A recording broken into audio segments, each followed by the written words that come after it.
semuanya, Shalom. Pagi ini kalau saya berbicara di antara kalian, saya seperti berbicara sama cucu-cucu saya. Kalian SMA, ada yang sudah kuliah? Yang kuliah banyak ya. Cucu saya juga ada yang sudah kuliah. Bukan cucu asli, tapi cucu rohani. Oke? Saya sebetulnya ada satu bahan yang sudah saya siapkan, cuman ketika saya berdoa bertemu dengan kalian di tempat ini, Tuhan rubah sedikit ya. Satu hal, saya mau cerita saja tentang generasi stroberi. Generasi stroberi itu kalau dipenyet langsung pendeng. Itulah generasi stroberi. Saya punya dua anak.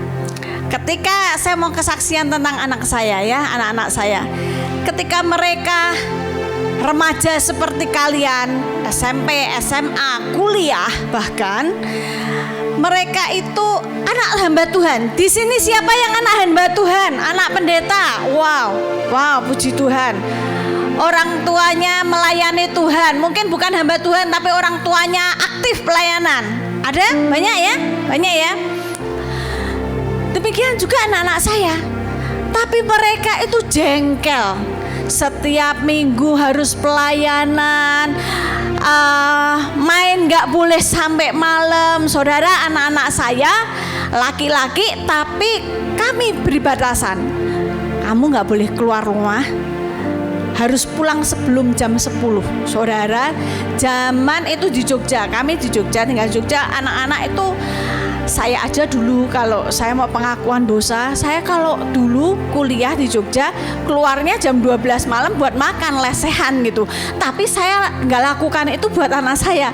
Jadi saya katakan, kamu jam 10 sudah harus pulang. Jadi mereka merasa, aduh, aku tersiksa menjadi anak hamba Tuhan. Sampai anak saya yang besar katakan, menjadi anak hamba Tuhan seperti mendapat kutukan. Saudara, gak bisa ngapa-ngapa, gak bisa main sama teman-teman seenaknya. Apakah dia gak bisa melakukan seenaknya dengan teman-temannya? Bisa ternyata, saudara. Siang-siang, sore-sore, dia lakukan seenaknya. Sampai setiap minggu tidak ada saya ini tidak dipanggil oleh guru BP-nya. Siapa?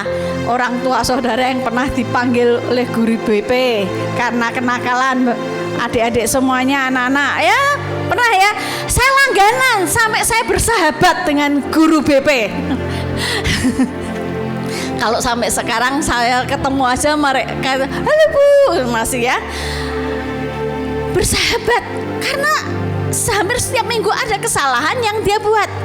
Anak saya yang besar, akhirnya ketika SMA dia menjadi ketua geng di sekolahnya. Saya sampai, aduh Tuhan, kenapa anak pendeta kayak gini, malu-maluin orang tua gitu ya. Dia pemain basket. Grup basketnya dia waktu zamannya dia di sekolahnya dia sampai sekarang sih itu masih selalu menjadi juara. Dan ada dari sekolah lain yang pasti kan nggak suka. Jadi mereka dua sekolah itu sering tawuran. Kalau tawuran anak saya itu yang paling depan. Jadi dia dulu pakainya helm warna apa ya, kuning ya, pink. Dia pakai helm pink. Anak saya sanguin. Nah ini grup sanguin. Orangnya ramah, suka ngomong, suka crowd, rame, kumpul dengan banyak orang itu. Suka sekali. Dia helmnya pink. Jadi musuh-musuhnya tahu tuh kalau ada helm kuning, motornya pink, helmnya pink, motornya kalau nggak salah kuning ya, seingatku ya. Itu lewat, kalau dia lewat sendirian, musuhnya langsung berani gitu. Tapi kalau dia lewatnya bareng-bareng, musuhnya minggir. Nah, itu anak saya, saudara. Saya susah sekali sebagai seorang ibu.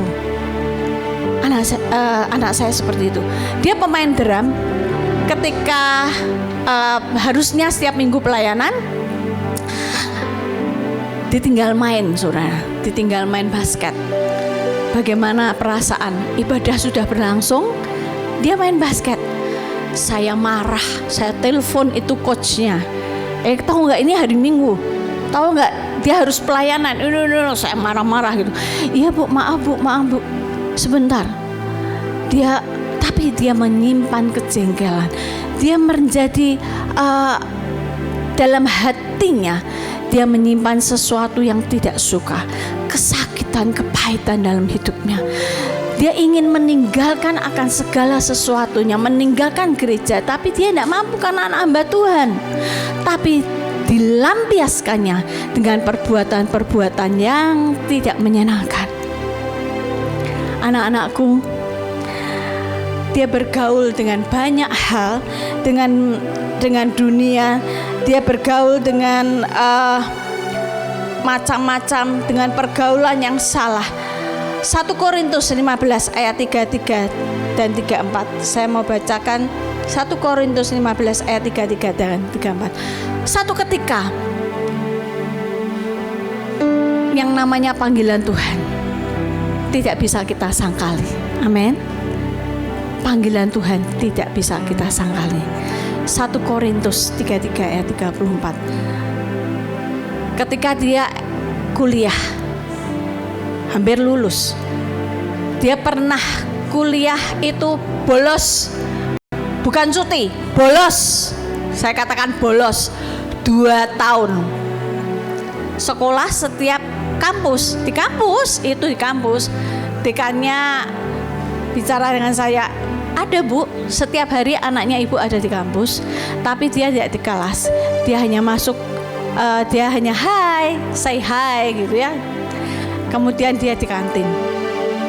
Saudara, itu kehidupannya. Dia bergaul dengan hal-hal yang buruk, banyak hal yang buruk yang dia lakukan. 1 Korintus 15 ayat 33 katakan, janganlah kamu sesat, pergaulan yang buruk merusak kebiasaan yang baik. Hari-hari ini kalau adik-adik, anak-anakku semua, engkau tahu, engkau punya teman-teman yang tidak baik di dalam kehidupanmu. Firman Tuhan katakan, pergaulan yang buruk merusak kebiasaan yang baik. Mungkin kau sudah ditanamkan di dalam rumahmu, di dalam keluargamu hal-hal yang baik. Kalau ada hal yang buruk, tinggalkan itu, kembali kepada hal yang baik. Sadarlah kembali sebaik-baiknya, dan jangan berbuat dosa lagi. Ada di antara kamu yang tidak mengenal Allah. Hal ini kukatakan supaya kamu merasa malu. Saudara, Paulus katakan, Paulus ingatkan kepada anak-anak, kepada setiap kita semuanya, kalau engkau memiliki pergaulan yang buruk, tinggalkan. Satu ketika anak saya sadar, saya nggak tahu bagaimana, tapi dia bermimpi, dia bertemu dengan Tuhan, dan Tuhan katakan, kembali. Hari ini adalah waktu yang anak-anakku, engkau semuanya harus kembali kepada Tuhan. Apapun yang engkau alami, apapun yang sedang kau hadapi, mungkin hal yang tidak enak dalam kehidupanmu, tapi engkau tahu ada hal-hal, perkara-perkara yang buruk yang terjadi di dalam kehidupanmu, dan itu merusak kebiasaan baikmu. Kembali kepada Tuhan, kembali kepada panggilannya. Ketika engkau kembali kepada panggilanmu, engkau bisa meradiasi dunia yang ada ini dengan hal-hal yang baik dari surga. Saudara, saya punya 2 anak, saya katakan semuanya pemain basket. Sampai sekarang mereka masih main basket. Anak saya yang kedua, kenakalannya nggak seperti kakaknya, tapi dia punya kenakalan tersendiri. Dia bukan orang sanguin, bukan orang yang ramai, dia orang yang dominan dan cermat. Jadi dia lebih nakalnya tuh lebih diam gitu ya, mendem ya. Tapi dia punya kenakalan sendiri yang setelah sekarang semuanya dewasa, dia cerita semuanya. Mereka berdua sering cerita, kita ketawa-ketawa, hahaha gitu ya. Dulu aku gini. Saudara, anak saya pendeta, pergaulannya kan sudah ganti. Pendeta pergaulannya kudus-kudus, kados-kados kan. Nah, dia merasa, kapan ya aku bisa meradiasi dunia dengan kasih Kristus? Kapan ya aku bisa menggarami dunia ini dengan Yesus?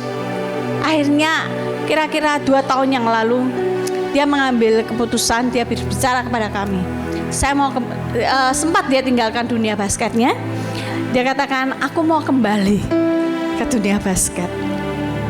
Dan dia punya TikTok, nama TikToknya Pendeta Basket. Itu anak saya.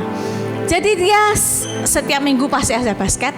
Dan dia sekarang pengurus perbasketan itu di Jogja, di provinsi Jogja. Saudara, di dalam dia melakukan basket, punya misi, punya visi. Tapi apa? Dia sudah menjadi orang-orang yang mengenal Tuhan, kembali pada panggilan Tuhan, mendapatkan destiny yang dari Tuhan.